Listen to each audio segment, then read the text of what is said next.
Hi folks, and welcome to the Week 8 focus video for MH510 Alpha in the fall of 2024.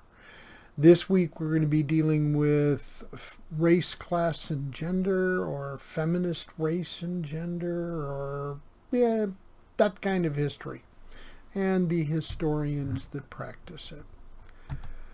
So, again, the question is very similar. The cluster of race, class, and gender-based studies of history emerged from the New Left in the late 1960s, though historians had long studied Negro history, labor history, and even women's history. But as distinct schools, maybe approaches of history, they are identifiable from the late 1960s on. Oftentimes, the practitioners of these closely aligned and related topics are based in African American, Latino, or women's studies program as opposed to history departments, though this is not always the case. Based on your reading thus far, Arnold, Gaddis, Novick, Tosh, Truman, and Williams identify three characteristics of these closely related schools.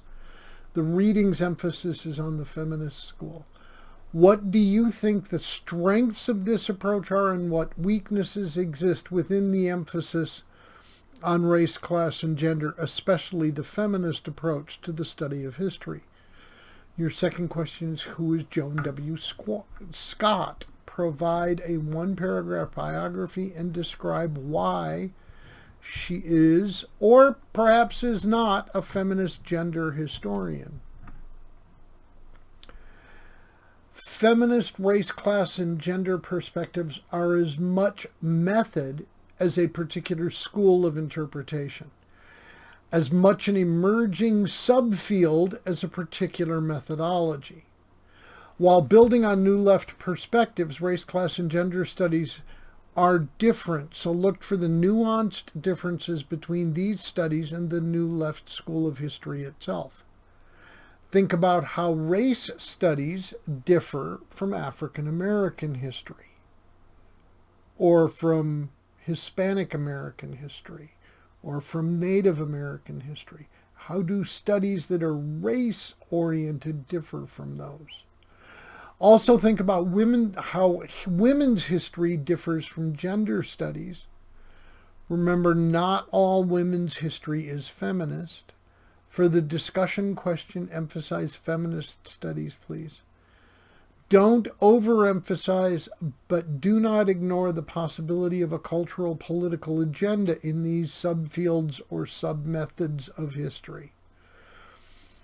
And while most race, class, and gender historians do approach the topics from the New Left style of perspective, not all do.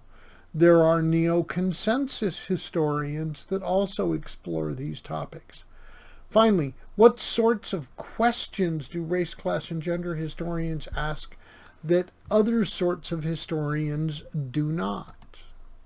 Okay, thinking ahead a bit to your final essay, which is due in 2 weeks, about use your annotated bibliography as a sort of roadmap. What are the contours of the historiography? Be sure to organize your historiography either by argument or by chronology, not by author per se. Feel free to criticize, but be sure you use evidence to criticize, not just opinion.